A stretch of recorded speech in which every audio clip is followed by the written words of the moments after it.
Hello, everyone. I'm Gaëtane Vernat, Director of the Power Plant.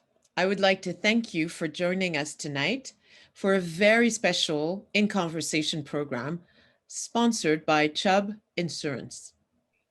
Before we start this evening's assembly, please join me in acknowledging the history, culture, and the stewardship of the land of this region's Indigenous people, most recently the Mississaugas of the New Credit, a Mississauga Ojibwe nation.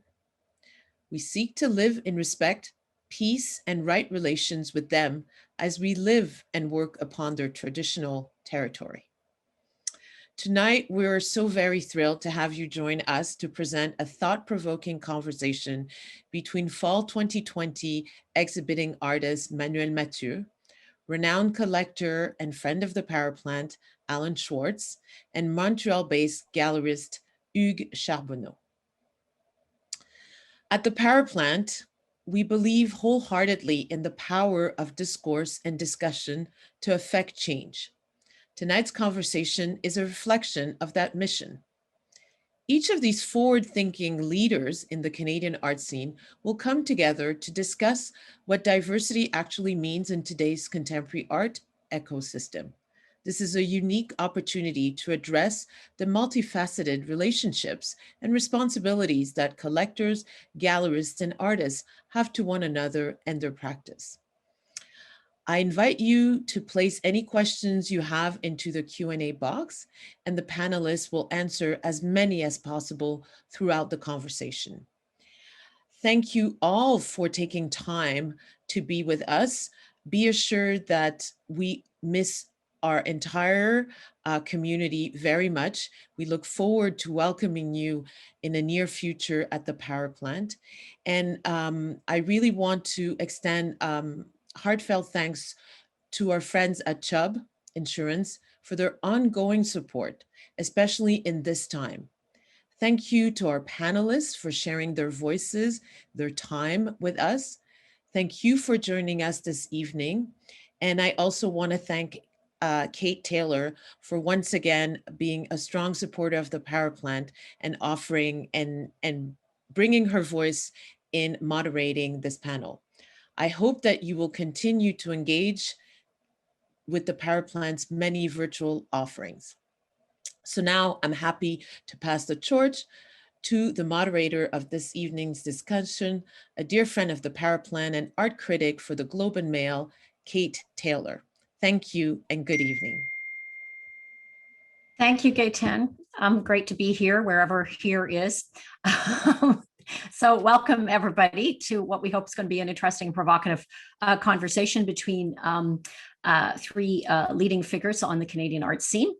And I was going to start, before we sort of get down to nitty gritty and issues of diversity in the visual arts, which all three of these gentlemen have a lot to say about.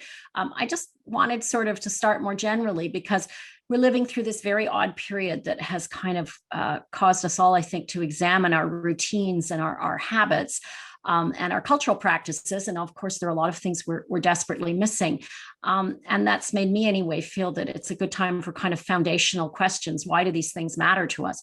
So I was going to start with that, with asking all the panelists sort of why art matters to them.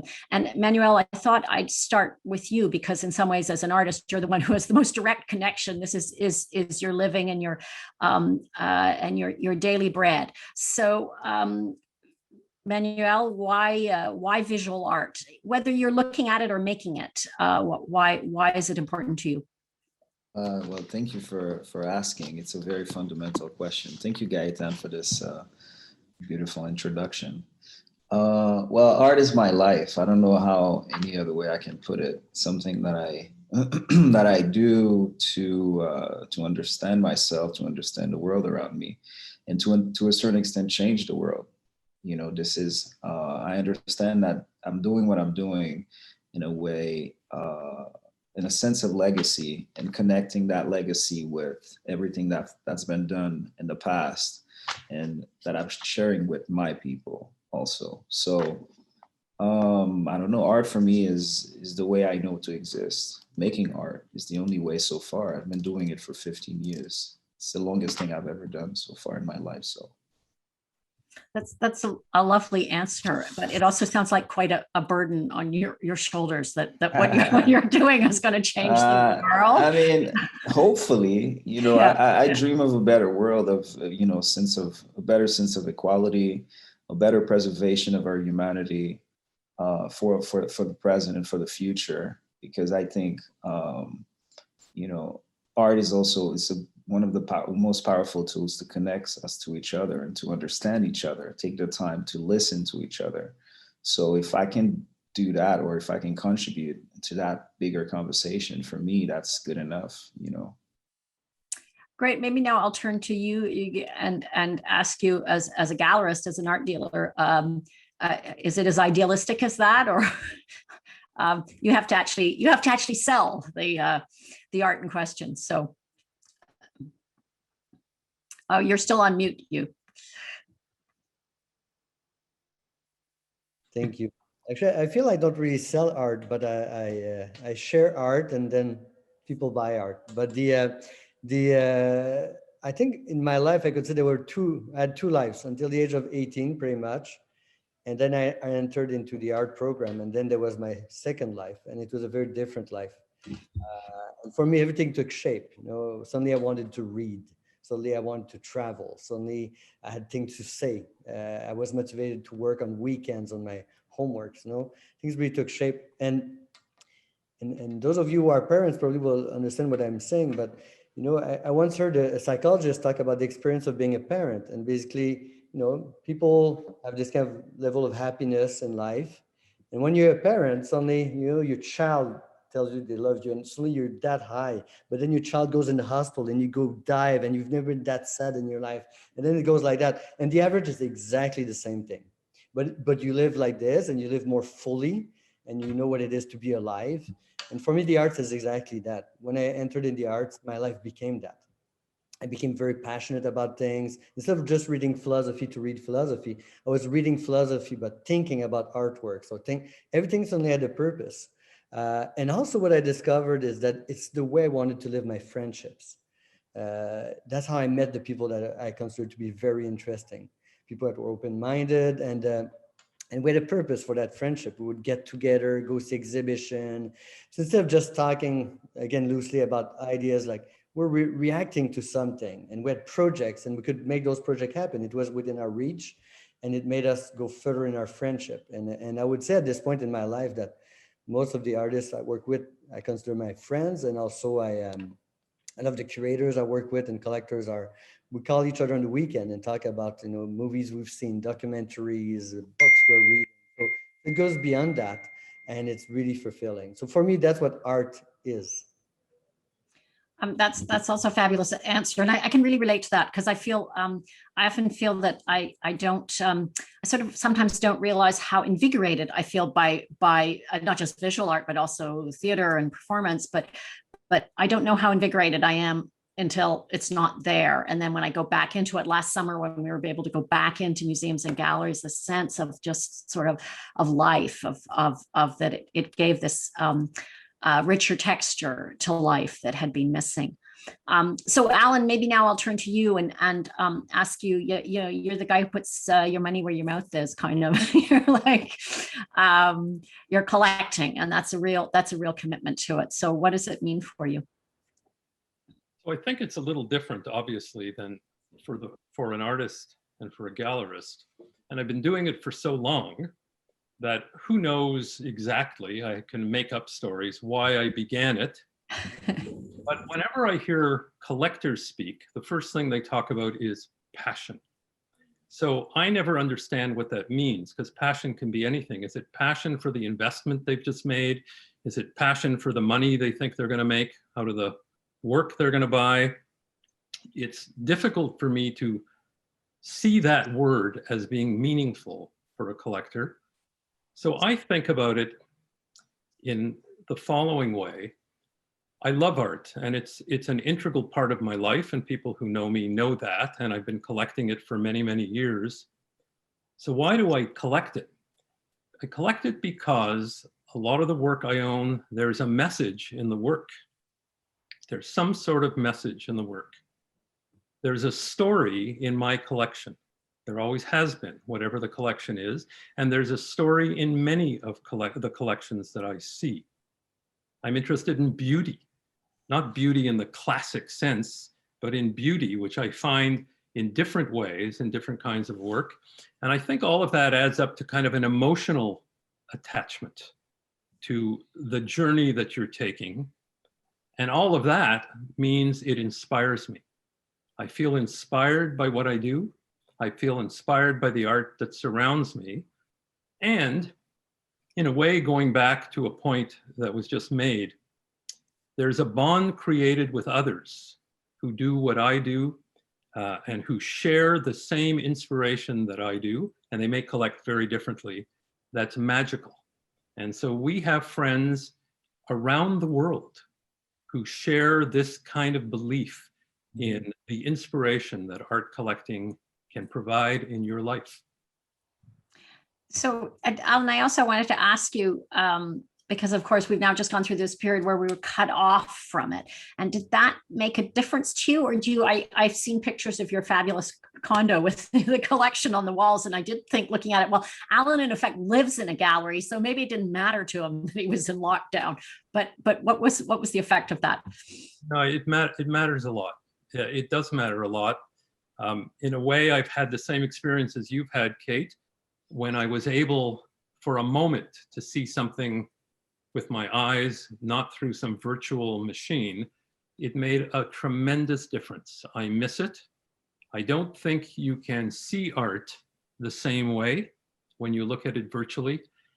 You can see artists whose work you know intimately better than artists whose work you don't know intimately, but it is impossible to have the same experience without confronting what you're looking at. I think the difference is huge, and I miss it terribly, actually.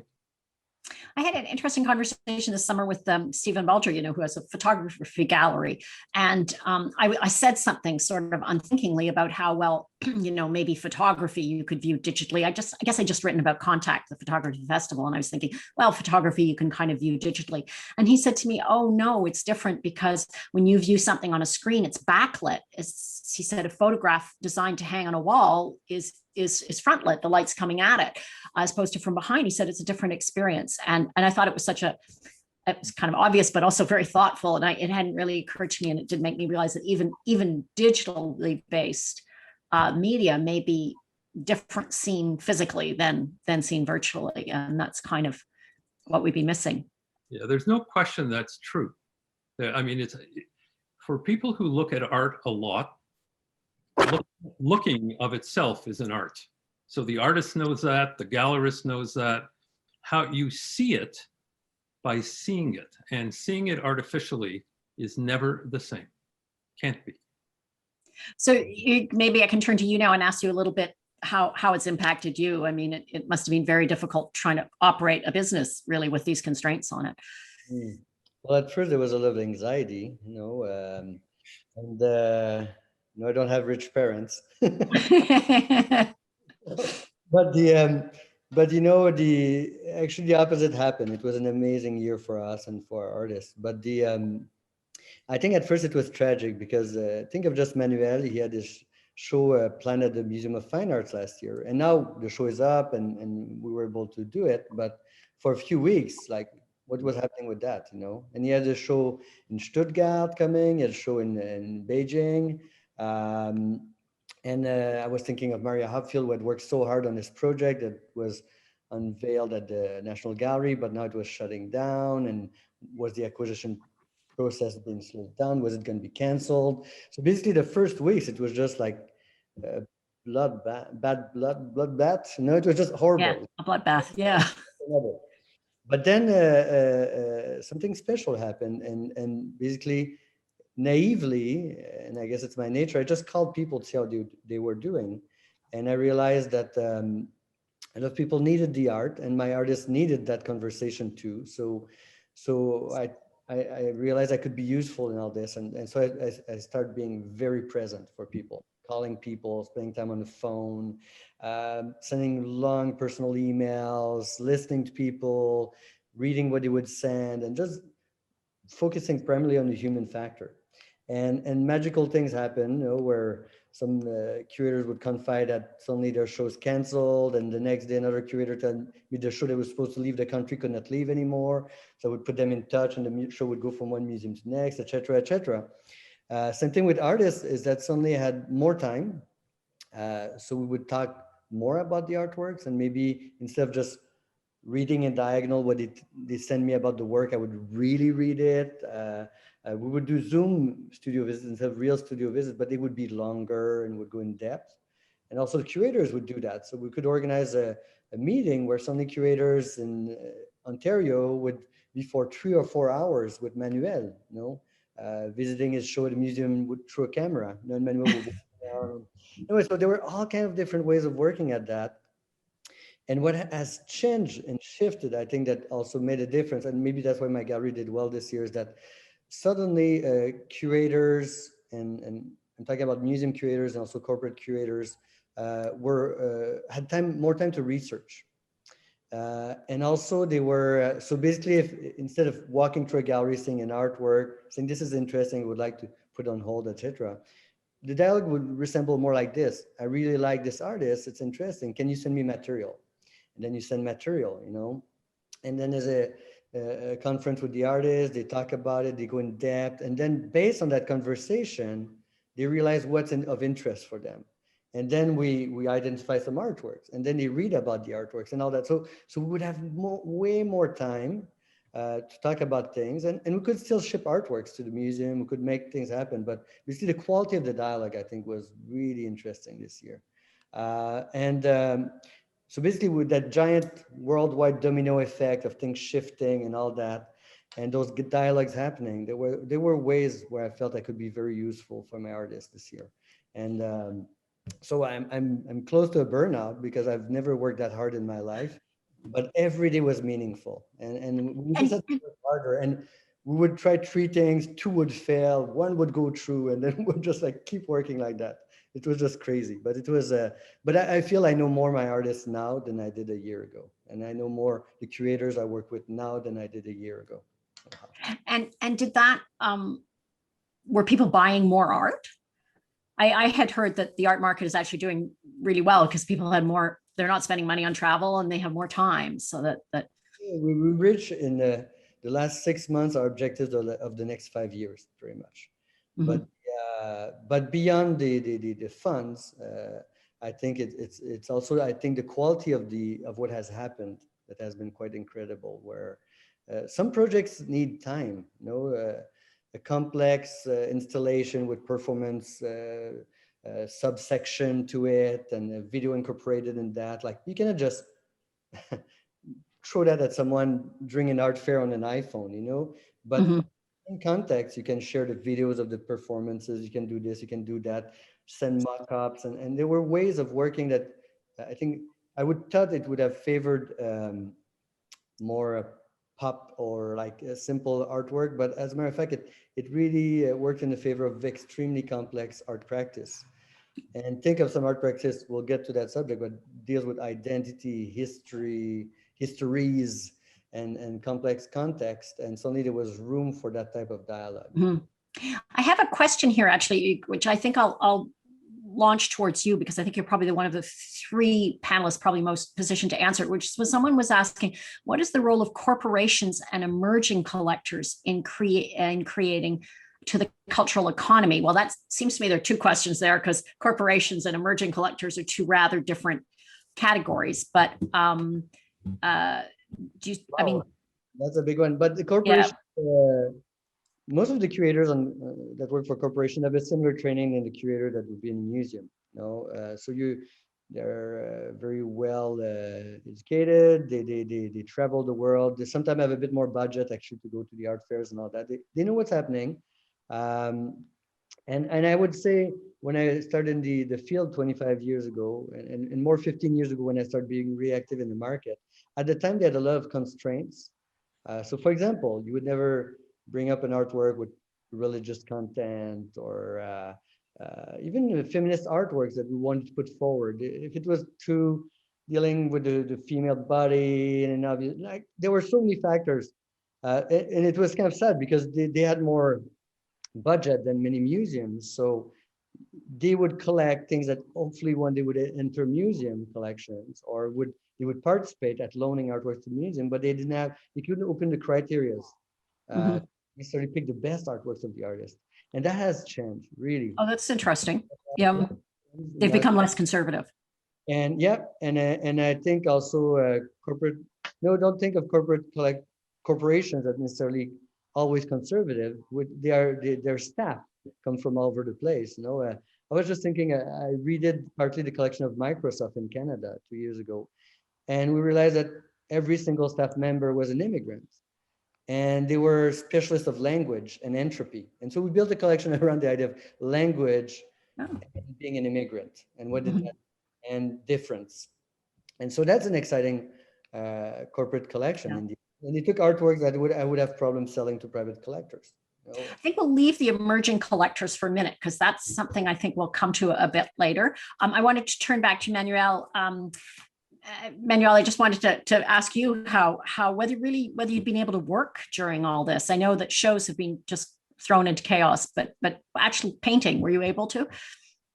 I work all the time, so for me, the COVID stopped. Hugues underlined, everything was slower, and it gave me more time to work in the studio and to read more and to prepare my paintings, actually. And usually, the way I understand that my career's been working is it's always about building on your last show. There's a saying says that for me, you're as good as your last show. So you make sure that this show is the best show, and the next show you're trying to make it the best show, because you're going to be, judged on the last show you did. So for me, I have 2 shows coming. I'm already thinking about what I'm going to do for the 3rd show. I'm always 3, 4, 5 steps ahead. So that's why I'm always working. And when Hugues, thought about when the power plant opportunity came, and I had a conversation with Hugues, I didn't know if I would be able to make it, but I knew I had a lot of things to say. And for me, I saw it as a beautiful opportunity to grow. So that's how I work forward my practice. So COVID was an opportunity. I see it. Unfortunately, a lot of people suffered. I saw it as an opportunity for me to adapt and to keep growing under new circumstances. For example, I have a show in Chicago coming, and for the first time, I'm not going to be able to go do the install, which is something that I love. Other than making art, for me, the hardest part is not being able to go on site and to put the work together. And it's a show where I'm going to try to do new stuff all the time. All my shows, there's always a new component in them, whether it's installation or sculpture. In that case, there'll be both. So, so I don't know, for me, it gave me time to focus and to keep moving. And like you said, starts deeper conversations, because there's a lot of things going on. And if you put the human factor at the center of it, you kind of call for people that are dear to you, and you kind of build your relationships like that. We just have a question. Someone just asked, what ways have artists adapted their practice during quarantine? But you've exactly just described that really in some ways it gave you more time. Yeah. I'm a painter. That's different than, I don't know, somebody who's in a band, or somebody who's a dancer, or somebody in theater, it's not a collaborative effort. You can do it on your own. I mean, it is one in terms of strategy, in terms of distribution or sales of the work, because I work with 4 galleries at that point. So we have different kind of ways of connecting. Either way, we weren't even in the same continent. Me and Hugues, we probably talk every day on the phone, and we see each other 2 times a week at least. So, but that's where we work together. But, I don't have a team. I have assistants. Now I have assistants, whether it's for my ceramics or silicone. But this is new, and just one or 2 or 3 person, and they're not all together at the time. So I'm not dealing with a team together. But that's also one of the challenges, because my practice shifted. I spend maybe half painting and doing ceramics now, which is something that is new to me. And it forces me to go somewhere and to collaborate with someone. These are the ways that I'm adapting. to a certain point and expanding my practice. I wanted to turn now to a theme that all three of you are really well equipped to discuss, which is advancing sort of diversity in the visual arts. And actually, I thought I'd turn first to Alan, because Alan, you collect female artists and BIPOC artists. And when we were talking about this earlier, you mentioned that that hadn't really been the plan. You just found out that's what you were doing. So I kind of puzzled over that and thought, oh, well, what was it Alan thought he was doing when he discovered he was only collecting women and BIPOC artists? So Alan, maybe if we turn to you, you could tell us sort of a little bit about the history of that collection. So I mentioned earlier that one of the things I was always interested in is what's the message in the work, story in the collection. And I think without having thought it through in sort of this organized, big planned way, I recognized at one point, wow, like look at my collection. I've got 45 works by Black artists. How did that happen? So I know today it's very different, but I started doing this well before the current sort of, I'm going to call it fashion. I don't mean it in quite the way it sounds, but I started doing it quite some time ago. And I think it really was a function of the message that I was seeing, the cohesiveness of some of what I was trying to do, which suits my own personality. I do it a lot, as you know, today, although I think the notion, just talking about BIPOC art for a moment, and we can come to women in another moment, it's not actually so simply categorized. I think people have a very unfortunate, simplistic view of what that is. It speaks from many, many voices. It gives voice to, if you think about American art, it gives voice to Black Americans, but it gives many voices. It is not one voice, and it is not one message, and it is not, it's not something you can neatly put in a box, which people appear to be trying to do. I noticed today, everybody who's a collector is rushing after the hundreds of figurative artists who are Black. But figurative art isn't the only way that BIPOC artists can speak. They speak in many ways, and in some ways, I think it's terribly unfair.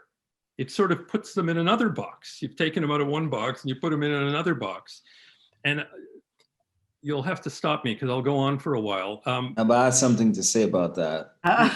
No, but I mean, I keep going because I actually have the answer for you. Yeah, on good. Why actually they go for figure. I mean, my point of view. Yeah. Let's keep But going. I want to say, look, if you look, let's not go back too far in history, but if you go back to the 60s and 70s, when you look at somebody like Jack Whitten, there's a great artist. My God, I was about to say that. Yeah, so Jack Whitten is an artist who insisted that his art was about something rather than nothing during a time where he was doing abstraction, and the ab-ex artists, the white ones, were always saying our art is about nothing. Nothing, yeah. You into the nothingness. Mm-hmm. So there he was giving voice to Black Americans through abstraction. If you think about Pindell or Sam Gilliam or all of those people, or even somebody like Charles Gaines, who was doing conceptual art, they were not locked in by this notion that Black art can only speak through the figure, which I think traps them. It's simplistic. It goes backwards. This is the only way you can do it, is this way. It's not true, because there are many ways for this message to come out. So I've gotten away from how I got there. I got there because it was you could call it forgotten art. It was marginalized art, marginalized because the artist was an artist of color during a period where they were creating brilliance. And the brilliance wasn't recognized because people's eyes wouldn't go to it. They wouldn't look at it. In a way, just making it a big circle, I think it's unfair that today everybody's busy looking at figurative because it's simpler for them. For many collectors, it answers the question too easily. Oh, this is a Black artist. There's a Black person in this picture, and it must be a Black artist. In some way, nothing has changed when they do that. So, Manuel, let's turn to you here, because that issue of figurative, the figurative in art by Black artists, that you had strong opinions about that. The conversation for me is not just about a matter of figuration and abstraction. It's about the soul. Yes. All right. It's about the soul of who's doing these, and I'm happy you talked about Within, because it's one of the artists that I admired, one of the artists I admired the most, and he was doing about a better job than Richter, at the time, So what I understand is that what you need to understand is, first of all, I don't believe in figuration. All right. We're always accessing, either we're doing it or we're seeing the work. We're always accessing the work from an abstract space. All right. Because no matter how much you represent reality in a painting, you're still dealing with the concept of what you're representing. All right. So that's the first thing I would like to lay down. The second thing I would like to say is that abstraction is the shortest way to access the soul of someone, because you're dealing with frequencies, you're dealing with energies. And the legacy of colonialism is actually to say that the soul of a Black man, of an indigenous person, or anybody outside of the white men agenda is less important. You know what I mean? It has less value. So when you think about it like that, when an artist is diving into his soul and doing something and bringing something into the world that could compete from an aesthetic point of view, a spiritual point of view, with the work of any other white artist, obviously the establishment is going to have a problem. It's going to be hard for the establishment. It's going to be a threat there. It's going to be a threat. Yeah. To kind of embrace that. And the real challenge, all right, the real challenge is not about the figuration or the abstraction, is that, and I think Alan is doing it, are we ready as a civilization to dive into the soul of other communities through art? That's a very simple question, but that's an access point, an entry point into really discovering the people around us, their imagination, and how this imagination is actually contributing on how we're seeing the world today. And art is a good, simple, at the same time, very complex way to put that forward, because we have proofs in the past that artists, they've done the same things. We're exploring, maybe not spiritually the same things, but aesthetically, you could see some connections. But because they come from different backgrounds, they weren't valued as that. They weren't part of history. They weren't contributing in the bigger picture. And until the establishment or the residue of colonialism we have today, or the gaze of certain establishment or collectors or whatever you want to call it, is not really interested in discovering the soul of these people, artists, thinkers, writers, really interested in doing it, there will not be any profound shift, because it will be a superficial encounter. And that, with Alan, I agree in a sense, because the figuration is kind of like, but it's important on the other hand at the same time. You know what I mean? Because it's a way to exist. You know what I mean? It's a way to take space. But at the same time, we got to go deeper than that, because there's other ways of existing. That's really interesting what you're saying, Manuel, because to me, it also explains to me your art, because you exist in a space that is both abstract and figurative. And when we talked back in the summer, you told me there is no such thing as figurative art, which I then spent quite a long time puzzling how I was going to try and explain that to readers. Because it was Well, one of those send things them to me. Send them to me. I'll give well, them I a understood when you private said it, call. and then I went back to my typewriter and thought I can't quite. Anyway, so that kind of liminal space or something you're in, where you sort of you're shifting around there, which is really interesting. Maybe we can bring Hugues in here to talk a little bit about that, because I was very interested about what Manuel was saying about looking into the soul of different communities. And in your stable, you have representation from a whole bunch of different Montreal or Canadian communities. I mean, you have a Chinese Canadian artist like Karen Tam.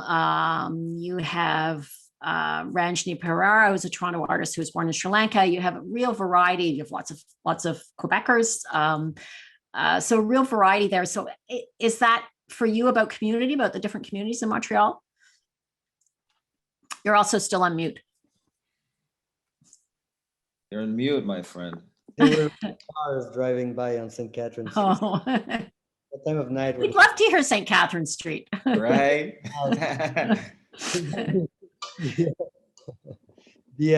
I think the gallery grew out a bit of my years at Concordia.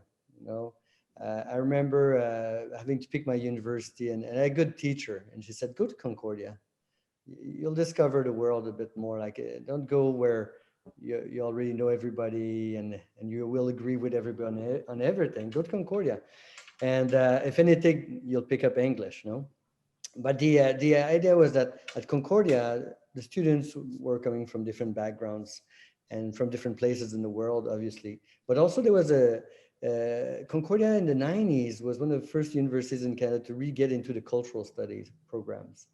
And so it was really, I came across the text of Stuart Hall, Edward Said, thinking about Orientalism, and of course their predecessors, Walter Benjamin, who said that you had to go against the grain of history. And whatever would resist the official discourse of history could offer you a learning experience, no? So with that basis, and of course at Concordia, also there was a partnership with the Simone de Beauvoir Institute, Feminist Studies, Women's Studies. But also what was interesting is that, yeah, it was a very diverse group. Majority of the students were women, I would say 80%. And then the shock, of course, is I got out of Concordia. And then it was, I would go to galleries and it was 90% white males. You know, what happened? Boom. It's like everybody disappeared. So how come this, when you look at the students and people making art, young people making art, it's all there and the exchange is happening and people are challenging each other, the conversations are happening and you're reading text about that and everybody's excited. And then you get in the professional art world and suddenly, boom, it vanishes. That was the first shock. And then I went on to work for a few commercial galleries where, of course, nothing was happening in that regard. But then I was lucky when I reopened my gallery. I opened finally my gallery after many years. And being in love with Montreal, I wanted to kind of show what that city was for me. You know, it was as simple as that. I want the art world to be as cool as the city, as the streets of the city. And and I came across this amazing artist, Karen Tam. So Karen was coming back from London, where she had done her PhD in cultural studies, both as an academic and also as an artist. You know, she was able to do a dual PhD. And Karen had really this amazing, and she was very patient with me. You know, I liked her art, but for very bad reasons, naive reasons. I got into it. I liked it a bit, and then it was a journey. She took me on a journey, and I think what was touching with Karen is that Karen was born in Montreal, but she's from Chinese descent, and basically the only way she could access her culture, one of the only ways, was through our eyes. So basically, our medium is us. It's white people looking at the Chinese community, and that's what she's working about. It's about chinoiserie, and she was offering me all those great lessons about how to. I had to consider how she was looked at and how the diasporas exist, basically. And if you know, most of my artists live in Canada. So there are artists from different diasporas and they have to live that experience of being, I mean, with different identities within themselves or negotiating differently their identities. And And talking about art making you feel more alive, that they've taken me on journeys. Each of them took me a different journey, and I had to different systems, different ways to approach art practices. You know, Maria Hupfield, for example, brought me to the next level as a curator, and the fact that she really made me think about the idea of agency, and basically that she was the holder of her own agency, and that I was not going to write about Maria without talking to Maria. Because, for example, sometimes she bring forward that she's a native artist, but sometimes the triangle is just a triangle, and it's not about that, you know. And basically, if you don't listen to her, there's all those traps, you know, and you could put her and commodify her identity to some level. So I decided to ask a lot of questions, to be in the constant dialogue, is what I've learned from Karen and then from Maria. And with Manuel, it was a different journey completely, where I was coming with some ideas. And I remember, Manuel, the first time we did studio visits, I didn't know what to do with your paintings. I was just like, I didn't know what to do with that guy and his painting. This idea of the formlessness of it. And again, another approach to history and to narration, where Manuel is resisting the defining things in the Cartesian way, you know, and so I had to reconsider my understanding of painting and what an experience through making a painting could be with Manuel. So each of them gave me a little lesson like that. And what's great is that great artists attract great artists. So basically, because I had Karen, I think Maria trusted me a bit more.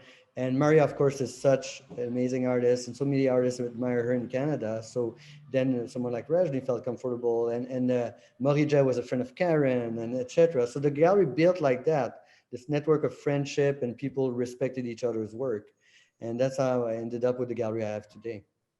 So speaking about Maria Hupfield, you were talking about how you could have commodified her as an Indigenous artist, and because she's an Anishinaabe, she lives in Montreal, but she's an Anishinaabe artist. She lives in Toronto. Oh, she lives in Toronto. Oh, I thought she lived in Montreal. Okay, sorry, my mistake.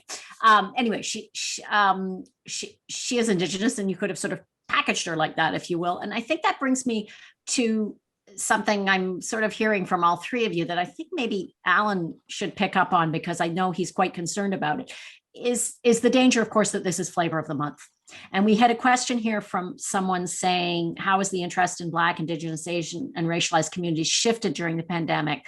And I would ask also during the whole summer of Black Lives Matter too, that must have had an impact. And I know, Alan, that you're concerned that we're not establishing careers here. We're sort of, it's kind of flash in the pan or something. Yeah, so I think there's both. There's obviously careers being established, but at the same time, I think there's a rush to correct the past. And the rush when you correct the past often allows in things that don't actually meet the standard. So it becomes a question of judgment. And I think judgment is too easily lost in the desire to change. We need to change. And I think something was said that was incredibly important by Manuel. I agree with him. Really, what you're looking at, the emotion, the heart, the soul of the work that is being produced. And to look at the heart and the soul in truth, there has to be heart and soul in the work, and it is not easily achieved. Not everything has that. On the other hand, you're torn because the march forward is much slower than it appears. Even now, as we're sitting with all, Black artists in some ways becoming the flavor of the month, the same is true of the women in art. So between 2012 and 2018, in spite of all the talk of the progress in women in art and the attention that they're now receiving because they were another marginalized group, how about this? 11% of the art that went into museums was by women. Nothing changed. Nothing changed. Nothing changed. There was a lot of talk. There was a lot of fluff. There was a lot of great auction stories, but nothing basically changed. for change to happen, it has to be inside all of us. And we have to feel it as collectors, as artists, as institutions. Institutions cannot achieve this change overnight. It's impossible. You can't go from 0 to 100. You can't do it. It's going to happen incrementally. But you need to see the incremental movement. And to see the incremental movement, you would hope that there was real artistic judgment. Not every artist is able to show you a work where you can see their soul or the soul of the work. They just can't. And for people to think they can, I think is comforting, but not true. And I know people don't like when I say that, but it's just not true. Some people can do it and some people can't.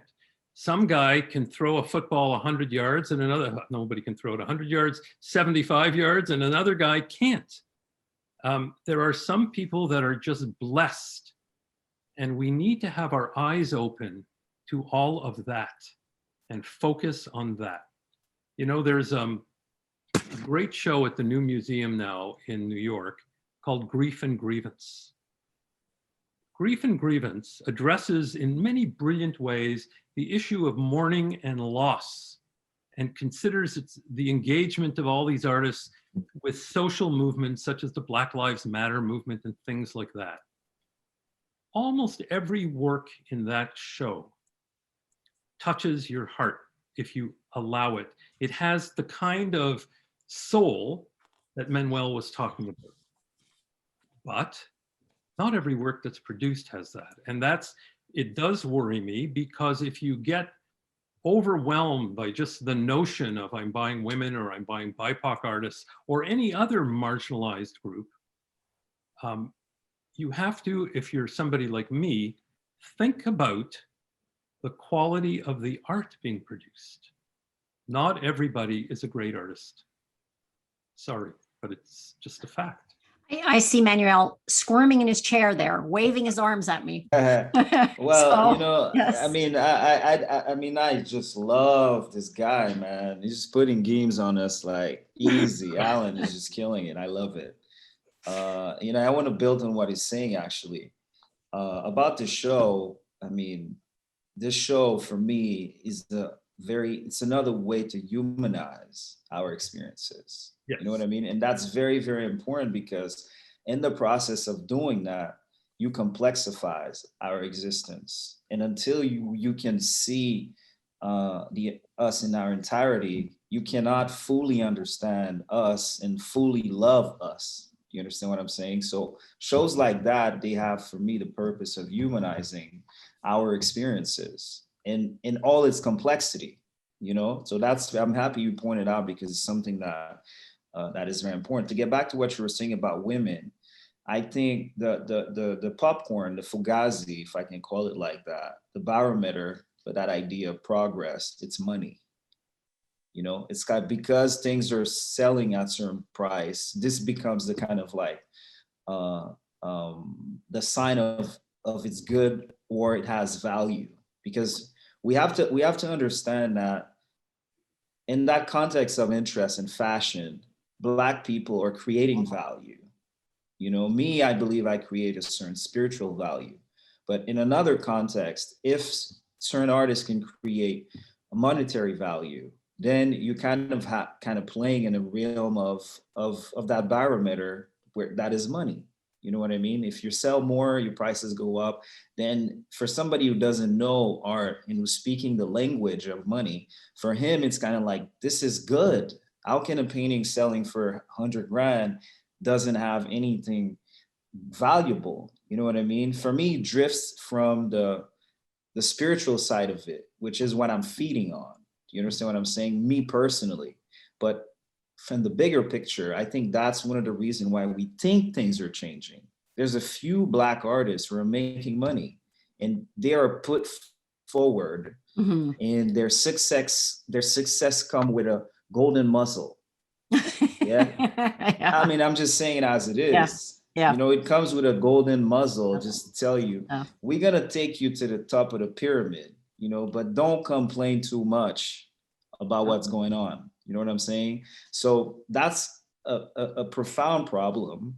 But the reality is, to wrap up my idea, I think the money is creating a cloud.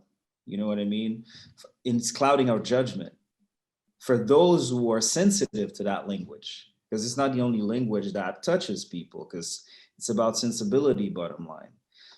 In terms of the long-term change, in moments like that, where the establishment have a sense of fragility, you know, where we have this illusion that they're listening to us and that they're ready to put certain curators in certain institutions. That's when you ask for certain things to be mandatory. You know what I mean? For example, I installed a fund at the Museum of Fine Arts. Mm-hmm. My fund has parity in terms of women and men, meaning we bought a female artist last year. This year we're buying a man, and next year it's a female. So it's like a simple way, you know, to kind of like shift things and making it a sense of parity, and also long-term change. Maybe it's the opportunity right now to put some base in certain institutions for a change that will happen in 10 years, 15 years, 20 years. Because we, in our institutions, as museums and galleries and things like that, we understand that by touching our souls and making something as precious as what we're doing, we're living infinitely. You know, the museums are preserving our souls, you know, preserved for the years to come. So why can't we not have plans based on the fact that this plan is going to be fully implemented in the next 50 years? How about something like that? So all the things we were fighting for in the 60s, if we had a base to say, okay, certain things are mandatory from now on, and I don't know, 40-70% of museums in the States or in the world or in America, I don't know. I don't want to say where, because they have different politics around those countries. Maybe we'll fix the problem if we have. I'm afraid what you're talking about are quotas, but yeah, but it's kind of like to have not the quota, but we shouldn't focus on the quota, but we should focus on the system that will bring us to that quota. Yeah, Yes. You understand what I'm saying? I can't help but interrupt. I actually believe, Manuel, that is beginning to happen. Yeah, so I have the feeling too. I do. I really do feel that institutions have become significantly more sensitive, if you will, to that issue. I think they've become significantly more sensitive to the issue that the auction price isn't actually the marker of greatness. Far from it, although it sometimes is. I think Kerry James Marshall is a brilliant artist. He has brilliant auction prices. Good for him. But having said that, I can feel it in the institutions that I speak with, and I speak with quite a few of them. I can see it in the kind of curators that are being brought on board, the kind of— Totally agree. Yeah, the kind of questions people are asking. There is a change that is happening. It's a new generation, Alan. I think it's because those curators, they're younger. Yes. So they're kind of bred with they kind of grew up with a different set of ideas. You know, they come from a different generation, and they're not kind of impressed by the auction houses, the money, because there's not a lot of money in being a curator. Right. But do you understand what I'm saying? It's kind of like, I don't really care. These guys are making $500,000. You know, I'm trying to shift culture, and I have a salary that is like a fifth of that artworks. So I don't even care about that. This is not where the real value is. So I have to interrupt you all here because unfortunately we're running out of time. We had a question about whether at any point we won't need labels anymore. And I think Alan and Manuel, you have just answered that, since that clearly is the goal. And you sound, both of you, optimistic. Like moving towards that. So I just ask you to weigh in there. What's your sense of that? Or will we eventually move beyond labels and we won't really notice anymore because we'll have achieved parity and equity? Well, I think it would be, there's a history that is beautiful in everybody's situation and identity. So to get rid of like, we just have to make sure that we don't get, anyway, let's see. At my gallery, for example, I make sure that I show as many women as men in the gallery programmation, like through the year. And when I go to an art fairs, I really make that decision consciously that I'll be half woman, half man in my booth and so on. And I just have to do it. If we don't do it, it won't happen, you know? And I think with museums at some point, if we need to put some numbers at first and put objectives as bluntly as that, maybe we should just do it a bit, you know? And then, because we need to discover those artists, you know, it's a process. I understand what you're saying, Alan, about the quality, and some artists have it and some don't, but sometimes also a young artist doesn't have it right away, but can become that, but you need to give them chances. Anyway, this art wall has to give chances to people. Good. Well, and then we will discover things. And I think maybe at some point we'll be able to move beyond that, but I think we're not at a point where we can move beyond it. We're at a point where we just need to make sure people have chances. I think we're still there, personally. Good. Well, thank you, all three of you, so much. And this has been great conversation. I'm glad to hear such optimism from all of you. And I was really glad that Manuel mentioned the fund that he set up at the Montreal Museum of Fine Arts, because that's an incredible story where he took his fee from their purchase of his work and instead donated it to establish a fund. And the fund, we should mention the name too, Manuel, right? Because it's your grandmother, who's Marie-Solange Apollon, who the fund is named in her honor. So that's a real interesting effort to diversify the collection at the Montreal Museum. So thank you both, all three of you. This has been great. It's been such an interesting conversation. I should also thank again Chubb Insurance, who's the Power Plant's international arts partner and sponsored this event. And thank you all for attending out there in the world. So if you've enjoyed tonight's conversation, visit thepowerplant.org. That's thepowerplant.org. And you'll see more upcoming virtual events. So Hugues, Alan, Manuel, thank you so much. I've really enjoyed this. It's been great to talk with all three of you.